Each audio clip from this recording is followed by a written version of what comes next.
J'ai un autre essentiel, et ceux qui me connaissent, qui me voient ou dans la vie ou dans les vidéos peuvent le confirmer. C'est un truc que j'ai tout le temps avec moi, ça me rassure, j'ai besoin qu'il soit avec moi, etc. Sinon je suis pas à l'aise. C'est...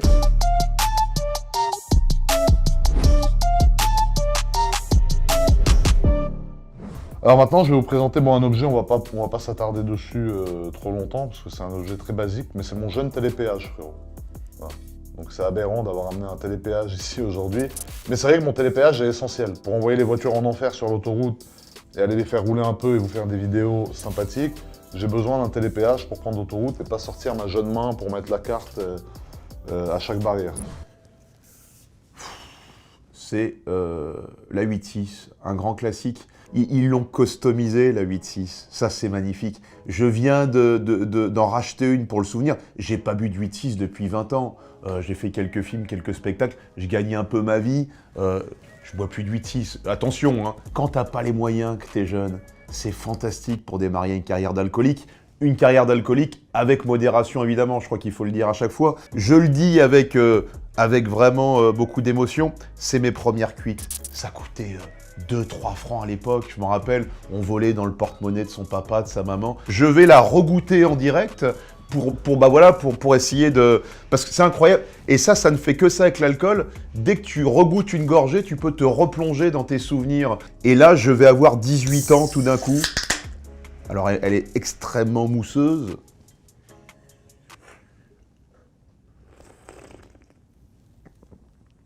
Oh, elle est fantastique. Oh oui.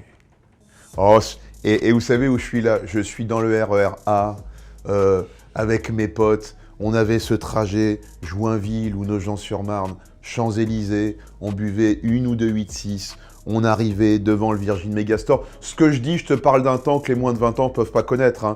Mais à l'époque, nous, on arrivait sous 8.6, devant le Virgin Megastore, et on commençait à aller parler à des jeunes femmes pour essayer, 18 ans, d'aller grappiller un petit bisou, quelque chose. Quand la 8.6 est sortie, mais ça a été un massacre.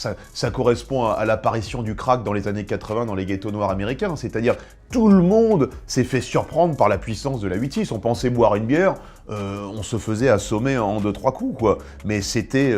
waouh. Je la bois pas entière, j'ai plus le niveau, je suis père de famille responsable.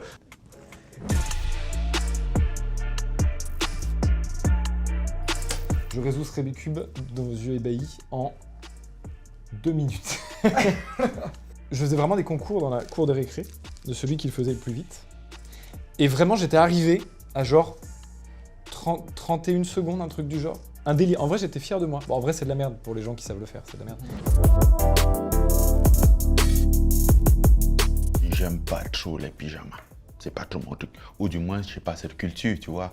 J'ai grandi dans un village, alors si j'avais un jean, je le portais peut-être 2 semaines, 15 jours sur 30, et je dormais avec et avait la ceinture attachée. Donc les pyjamas, ça fait pas partie de mon éducation. J'aime particulièrement celui-ci parce qu'il est très adapté pour les entraînements.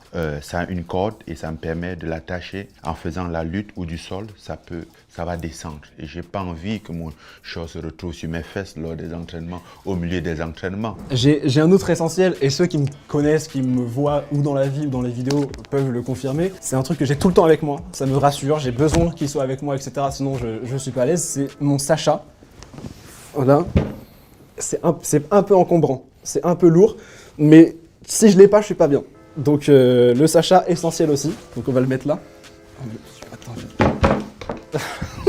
voilà le Sacha essentiel, puis il fait pas de bruit par contre. Il prend un peu de place, il est un peu lourd, mais il fait pas de bruit, il est rassurant. Dès que ça va pas, ensemble le câlin et le cuir-cheveux.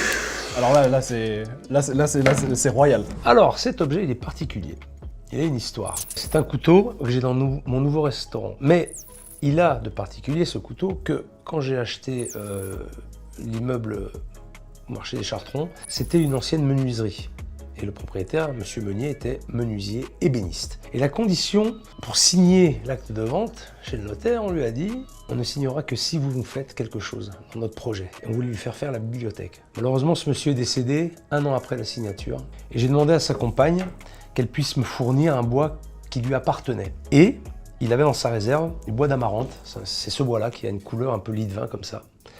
J'ai récupéré ce bois et j'ai fait faire par le coutelier Perceval à Thiers les manches pour le couteau du restaurant. Voilà, c'est symbolique et celui-là c'est le prototype, c'est le premier couteau, premier jet en fait qui a été fait. C'est ces couteaux qu'on a fait pour le restaurant. Voilà, avec ce manche en bois qui appartenait à Monsieur Meunier, donc l'ancien propriétaire de l'établissement. Et un peu de lui dans la maison. Un mini sabre, un mini katana. Je l'ai ramené d'un voyage depuis le Japon. C'est un souvenir que j'ai pris comme ça après avoir grimpé le mont Fuji. Il y avait un petit magasin comme ça qui vendait des petits katanas, etc. Et là, comme vous regardez, bon, il y a écrit ninja dessus, ça se dit Zhenju en chinois. C'est les mêmes caractères qu'en japonais d'ailleurs. D'ailleurs, en japonais, je sais pas trop comment ça se dit. Ça peut toujours être très très serviable. C'est comme un couteau finalement, couteau suisse. Très utile d'avoir toujours ça sur soi, au cas où. C'est faux. Je ne suis jamais allé au Japon. Ce n'est pas un katana, c'est un peigne qui permet de me coiffer si jamais je suis décoiffé à cause du vent. C'est pas grave, c'est pour rigoler, Jam. Viens, l'un des objets essentiels. Il dit, ouais, je suis pas ton objet. Je suis plutôt, c'est moi qui est objet de Jam parce qu'il m'exploite depuis le début. Mais quand même, Jam, il n'y a pas de chaise là. Tiens, assis-toi à côté. Donc voilà, l'un des objets essentiels.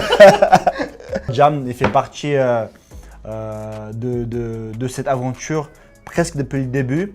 J'avais commencé la chaîne, on va dire, un petit peu Ibra TV tout seul et au fur et à mesure, quand j'avais besoin vraiment coup de main, Jam il le rejoint. On ne le voyait pas trop, mais voilà, comme je disais, une bonne équipe, c'est ce qui fait le tout. Parce que moi tout seul, vous savez très bien que je ne pourrais pas faire. Il y a lui, il y a d'autres personnes derrière la caméra, il y a mon frère et tout. Donc voilà, on va dire c'est un peu mon manager. Un petit peu celui qui réfléchit, on va dire, plus businessman en fait, business. Moi je suis plus la créativité, on va dire la vitrine.